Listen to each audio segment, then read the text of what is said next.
Right, so welcome back to another Witcher ramble session. Today, next book is The Tower of the Swallow. Gonna do this one a little bit differently. Same thing as all the other videos. If you haven't watched the rest of my ramble sessions on the previous books in the series, go watch them. You might end up being lost in this video if you don't go and watch them, so go and watch them, and I will see you guys in this video when you have caught up with all the other ones. If you have watched all those other ones, you can continue watching this video. Tower of the Swallow. What I'm going to do, I'm going to tackle this book a little bit differently because it is quite a bit thicker than the other books. Also, I feel like I've been less concise with the other books because I waited until the end of them to do a video, so I've missed out the stuff that happened in the start of books where I've just missed them, and my feelings on the books have been based on the endings of the last few chapters, not throughout. So with every book ramble session that I'm doing going forward, I'm gonna take my opinion halfway through the book, and then I'm going to come back to when I've finished the book, do a non-spoilery kind of talk about just my general thoughts and opinions on the book as a whole thing, and then I will do a full-on spoiler deep dive, but give people time so that they can watch the first 20 minutes and then decide whether they have read the book, have not read the book, whether they want to carry on for the spoiler section as well. But Tower of the Swallow, the first half of this, when I said that the last book, Baptism of Fire, felt a bit more tongue-in-cheek, a bit more of a had a bit more of a lighter tone, I feel like that was just to kind of give you a little bit of a reprieve for just how dark and dour this book ends up being. Right from the get-go, this book is more on the lines of Ciri and where she is at the moment and the traumatic events that she is going through, and it's just a lot more torture porn. Even on Geralt's side of view, his party don't really have it much better.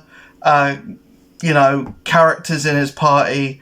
I'm not sure if I actually named I can't remember if I named the party in the last video that I did, if I actually named them.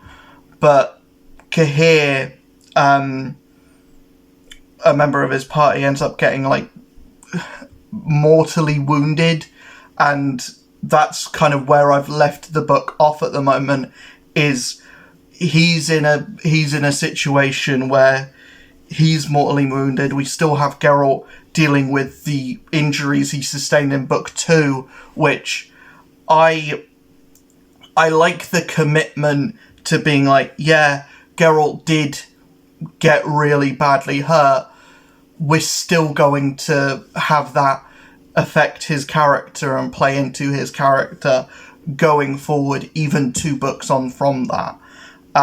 Because even though there has been, books have passed, not a huge amount of time has passed since that big climactic battle in the Time of Contempt. We're not getting as much of just the name of the book showing up on every page. Tower of the Swallow, has not actually really appeared. We've had like hints and stuff to it, but we're being given this kind of idea that the Tower of the Swallow is more of a plot device, and is more important to the overall plot of the book than say, especially more than Blood of Elves. Blood of Elves, the last couple books have just been phrases that were repeated. Tower of the Swallows the Tower of the Swallow is a place. It's a thing that is going to have importance and reverence in the series, and it's going to have a lot of importance in the book, especially going into the latter chapters, the latter half of the book, which I haven't gotten to yet, so I'm not really going to talk about it. But I do really still like the characterization. I do really like it's all of the series stuff is past tense. It's stuff that's happened. It's her recounting what has happened to her for her to get to this point where she has ended up with this kind of hermit in the middle of a forest, and she's basically in hiding from all of these different like places that are trying to get her, basically. And her story and what is going on with Ciri in this book is really dark.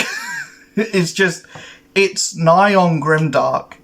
I think it's only the Geralt section. The Geralt section is more action-packed, and I felt this book has been more action-packed than previous books in the series.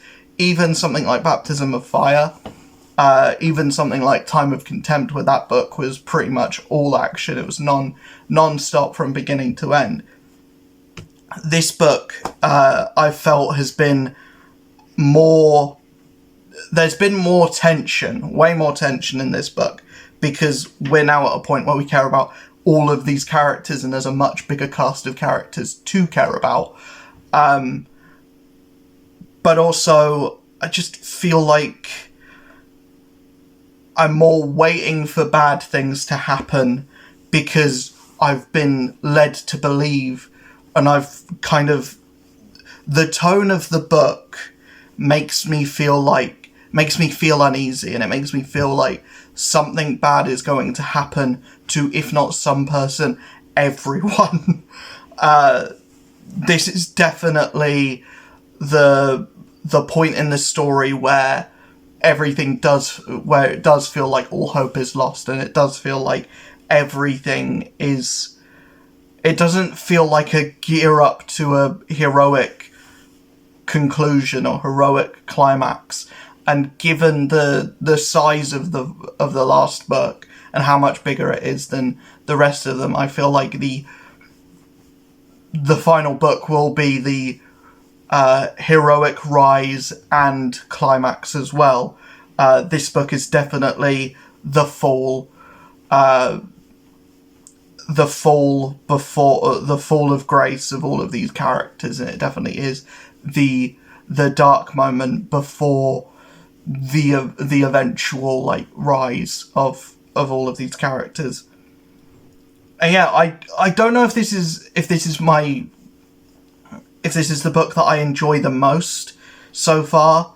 I felt like it has been a lot quicker because of the quantity of these like scene transitions. There's been a lot more of these in this book than there has in previous. I'll just try and show what I mean.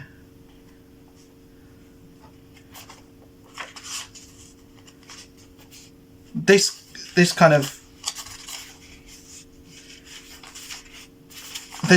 of makes it. There's a lot more of these like scene transitions and just breaks in text.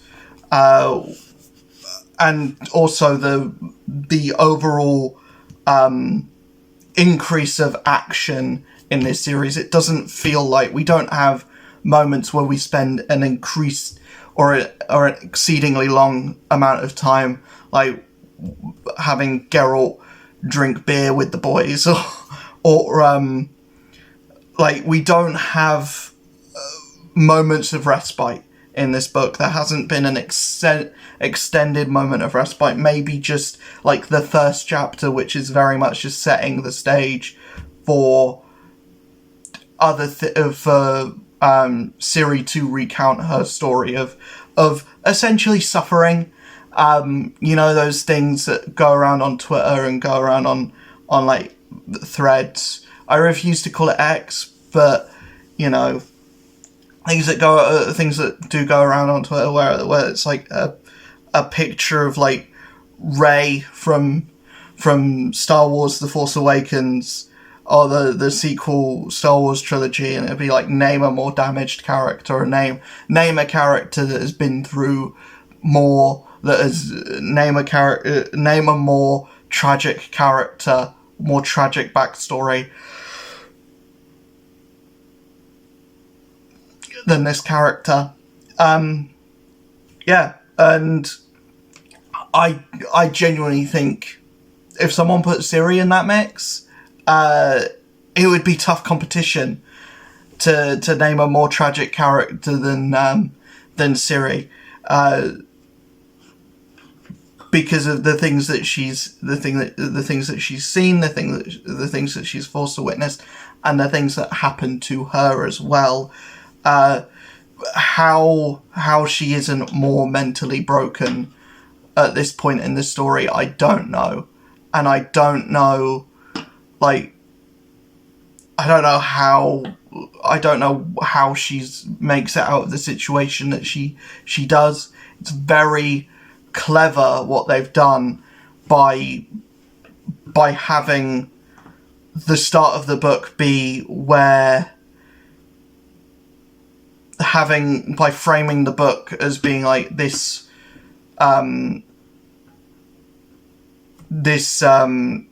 being Ciri recounting what has happened, and it seems like every chapter is ended with, if someone could see what was going on, they would see an old man listening to a young woman talking about the amount of pain that she's been through, essentially, but no one could see, which makes me believe that someone's watching them, makes me think that someone's watching them. But it's very clever how they have framed it, with it being like Ciri talking in past tense and explaining what's happened, because the question isn't of whether she will make it out, it's how she makes it out. And I think those, when they're done well, it's very difficult to have something feel like it has genuine stakes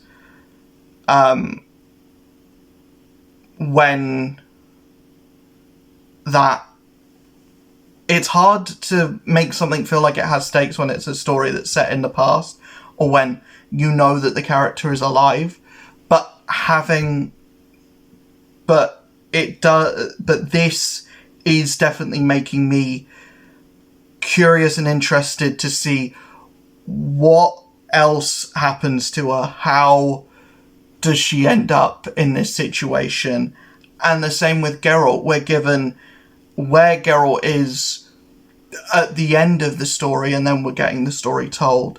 But yeah, there's a lot more of, and it does feel like there's a lot of like, oh, you thought that was how Ciri's going to get to this place. No, she gets captured again.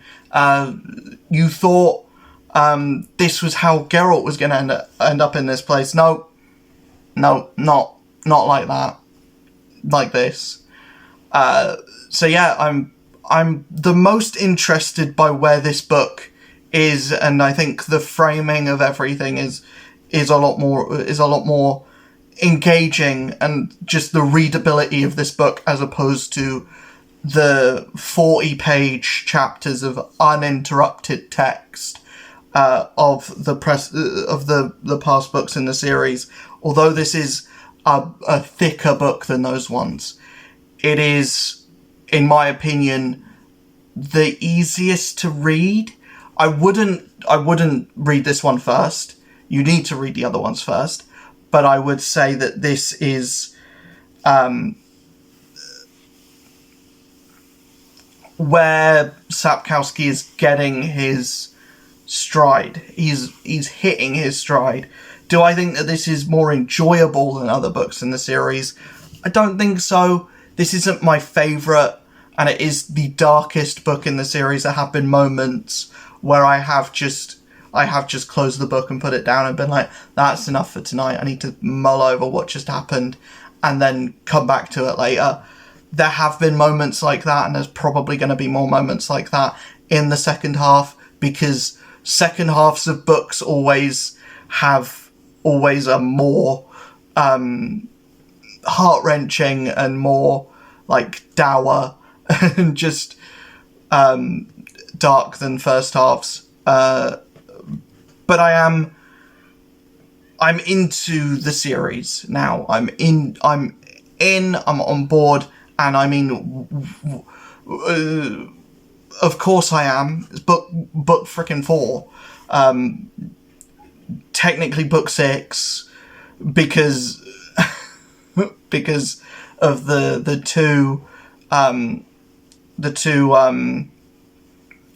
short stories books beforehand, which are all the more relevant now. Yeah. I really like the series. I'm enjoying the book so far, and I will be back later on in the video. It'll be a couple of seconds for you, but it will be probably a week for me with the rest of this book. I know a lot of people get through books a lot quicker than I do, but I'm a new reader. I'm also dyslexic, so give me a bit of time, and I will be back with the second half of this book shortly. And we are back. I have finished The Witcher: Tower of the Swallow, book 6 of the Witcher series, but 4 of the Witcher. So it's all very confusing. I'm going to say this every video that I do on this series. It's all very confusing, but we have talked about, I've given my kind of like first impressions of the book in the first half of this video.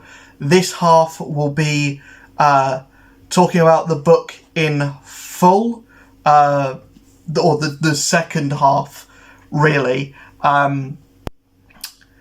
because from where I left off, the second half, pretty much as soon as I've picked this book back up from filming the first half of the video, is where my problems started to begin with the book. The second half of this book is very emblematic of every kind of issue that I have with the Witcher series thus far.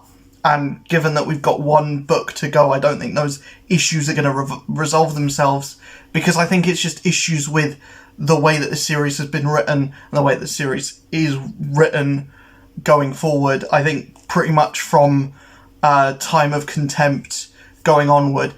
Blood of Elves was very much just very much just Sapkowski getting into the groove of writing a full-fledged book and not just short stories. The short stories are like A to B, are very like A to B, and this book is not A to B. It starts at Z. It starts at it starts at M, then goes to A, goes to like G, goes to a completely different alphabet, comes back to,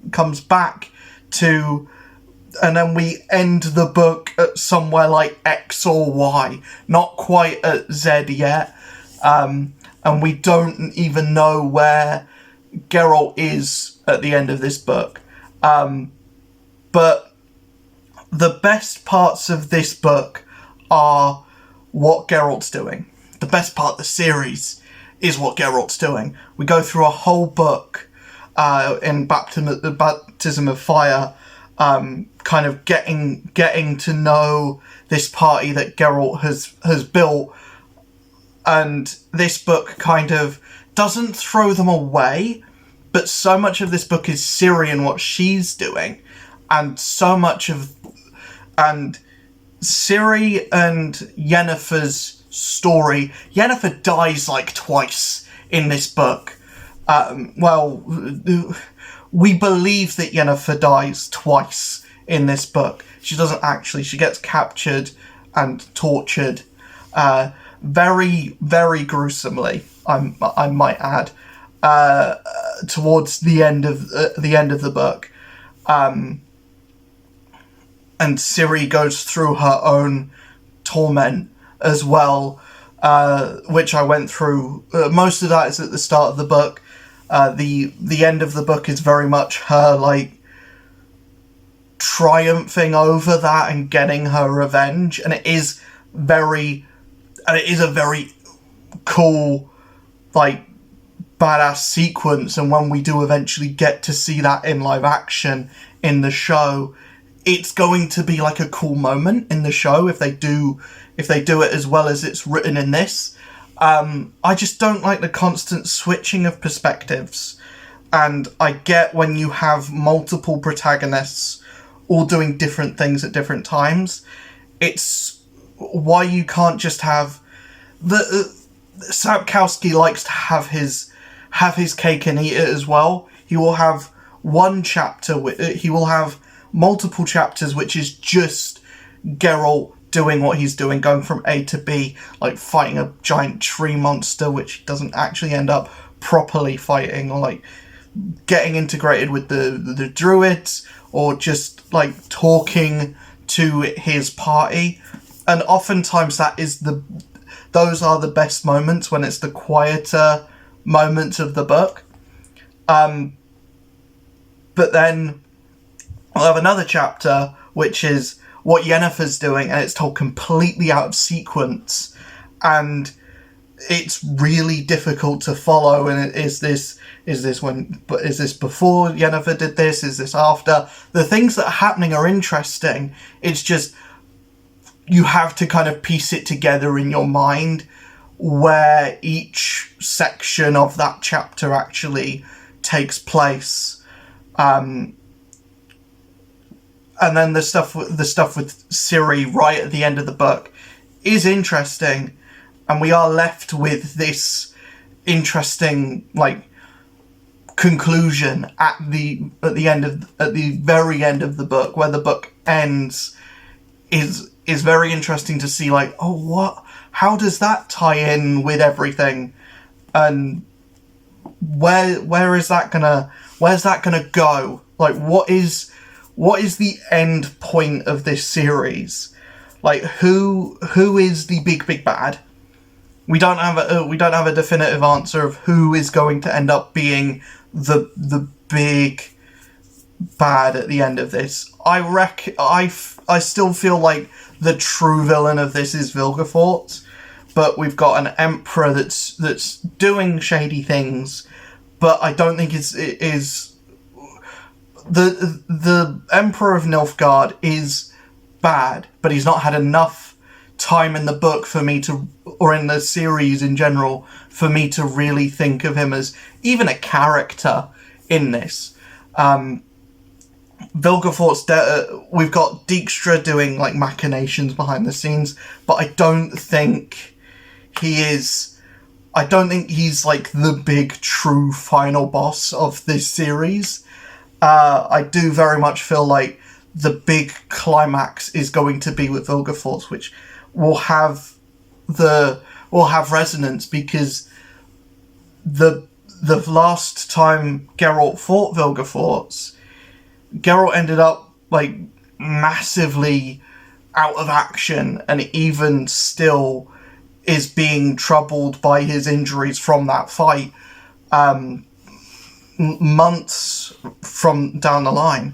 So like, seeing that rematch makes the most sense in my head, but I'm very interested to see how this how this series handles concluding it all and wrapping it all up in a nice bow. I've heard only good things about the final book. I've heard that it is the best in the series. I hope that my opinion sticks with that. Where do I put this overall?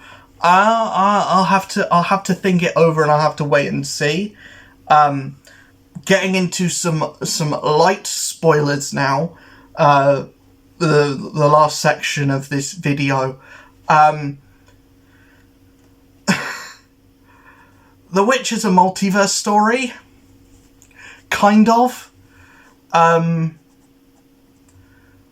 We're essentially told right at the end of this book, like within the last pages, that the Tower of the Swallow, which for something that the name is for something that the book is named after, is something that's very that appears very late in the book, like within the last 4 pages of it. Ciri is going through these different rooms, and she's seeing everything that's happening to the rest of the cast, basically. She sees Yennefer getting tortured. She sees Geralt having sex, as he does. And she's seeing... and then she goes through this final door, and it's spring, where when she entered the tower, it was the middle of winter. It was covered in snow.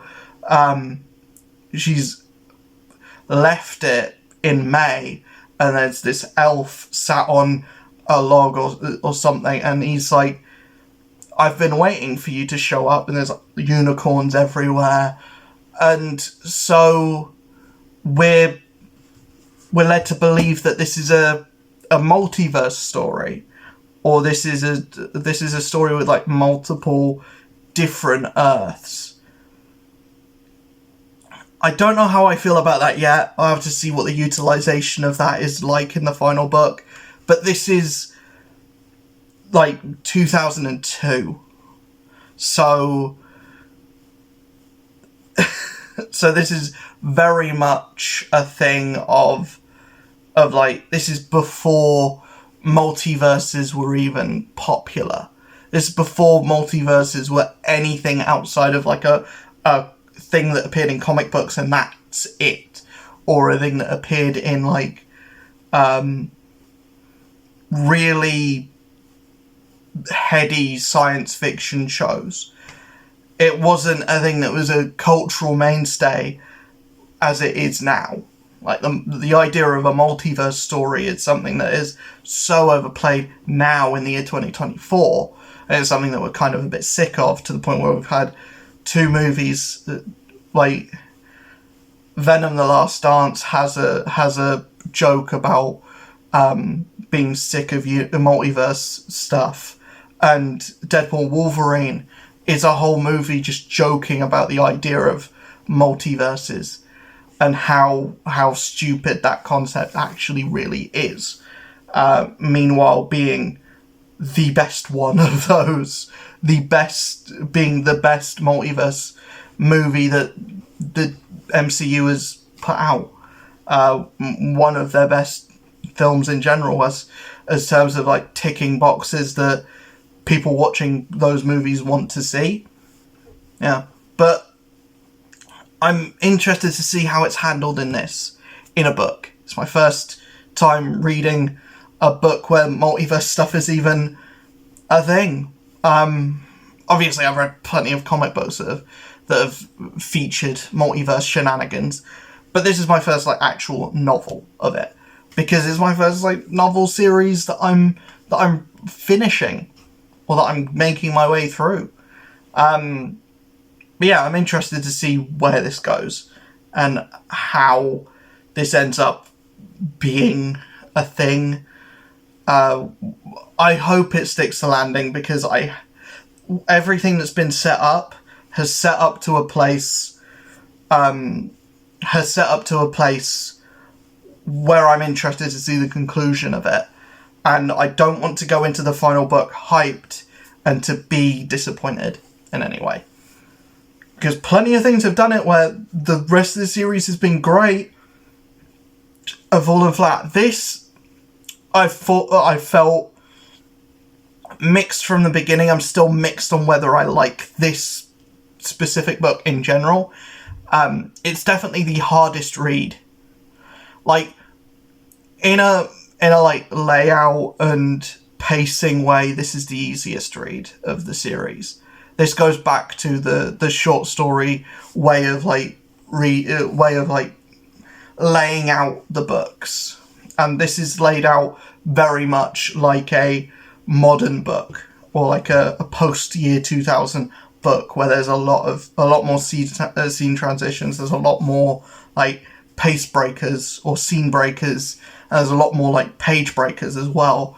I like that, but also the actual content of what is being delivered to you, what is being portrayed and what is being described, is very dark.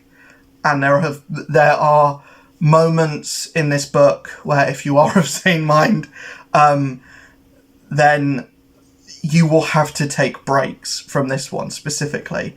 I don't know if that's something that's going to go ahead going forward, especially with the book that just went, Baptism of Fire, being a lot more lighthearted and jovial and feeling more like a buddy road trip kind of story.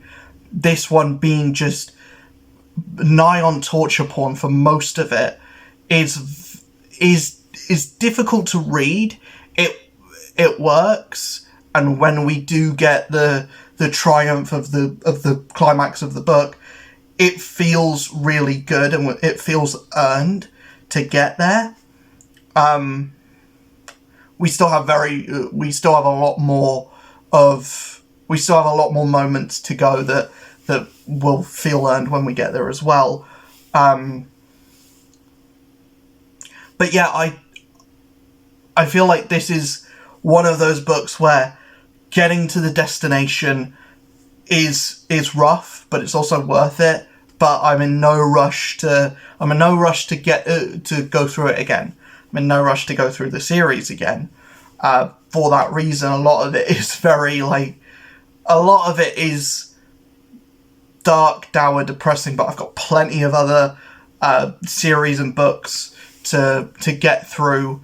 I've got a lot more comic books to get through. I've got tons of games to get through as well, where I don't think I'm at a stage in my life where repeating stuff and going through stuff again just isn't an option, because there's so much new stuff or stuff that I haven't finished or I haven't got through, that just going through the same games again just wouldn't be a good like use of my time.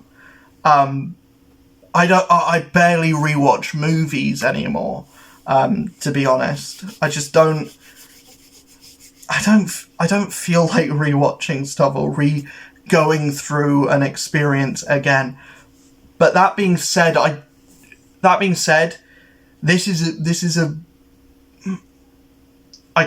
struggle to say good book, and I struggle to say that this is the most conflicting book in the series for me personally. Time of Contempt, I'll do my final series ranking at the end of the next video, but where I stand on the series at the moment, the short stories were good. I think Sword of Destiny is better than The Last Wish, me personally. Also a weird thing calling the first book The Last Wish, but yeah. Blood of Elves is categorically the worst in the series, and not through no fault of anyone. I think it's got good moments in it, but it very much is like really badly paced.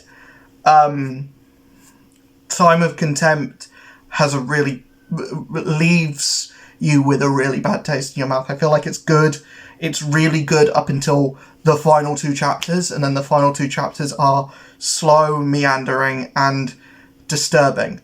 This book is completely disturbing throughout, and because it starts with the tone of being depressing and it continues being depressing throughout the whole book, I think I prefer this over Time of Contempt, just because what happens in Time of Contempt comes out of nowhere and has no bearing over the rest of the story. Even the next book. I don't prefer it over Baptism of Fire. I don't prefer it over that. But it is still a good book. But I don't know if it's a good read overall. In the context of the series overall, this is the most important one, I feel. And this is where things really start coming to a head. This in Time of Contempt. Baptism of Fire is very much just like a chapter of a wider story. This is like an important turning point in the series, and it's like essentially the coming of age of Ciri. The problem with me for that is the stuff happening to Ciri. I don't like reading that kind of content. Just in general, it makes me feel weird reading like copious amounts of abuse just happening to a character over and over. And double that down with now Yennefer's getting in on the abuse as well, and that scene of detailing how she's getting hooked up to this machine is really disturbing. But it is important. It is an important part of the story. And it's like these things happen to shape the character shape what these characters are going to become. So yeah, it's important in that way, but also it's not my cup of tea, really. Anyway, that is my opinion on the Tower of the Swallow. I don't know how to end a video like this, but I don't know what I'm going to title this video either. I'll think of something, but Tower of the Swallow, the most important book in the Witcher series thus far. The next one is the conclusion, which I feel like is more important, and the turning point. The climax is, without a climax, you kind of don't have a product. You kind of don't have a thing. You can't enjoy a story without knowing how it ends. But anyway, yeah.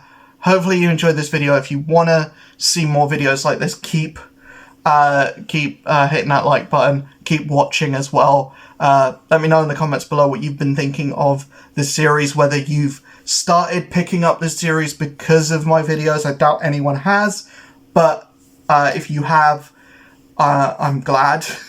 I'm glad to get people into a new series, even though this isn't meant to be a recommendation. This isn't necessarily meant to even be a review. This is just me rambling my thoughts.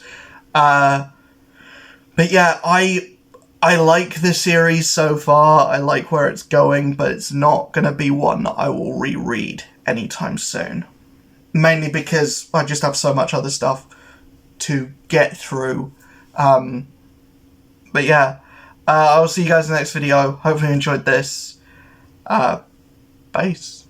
Hit that like button, hit that subscribe button, hit that notification bell, all that lovely good stuff. I probably should have said that before saying peace, because people probably left and not listen to me do the YouTuber thing at the end of the video. But yeah, see you guys in the next video.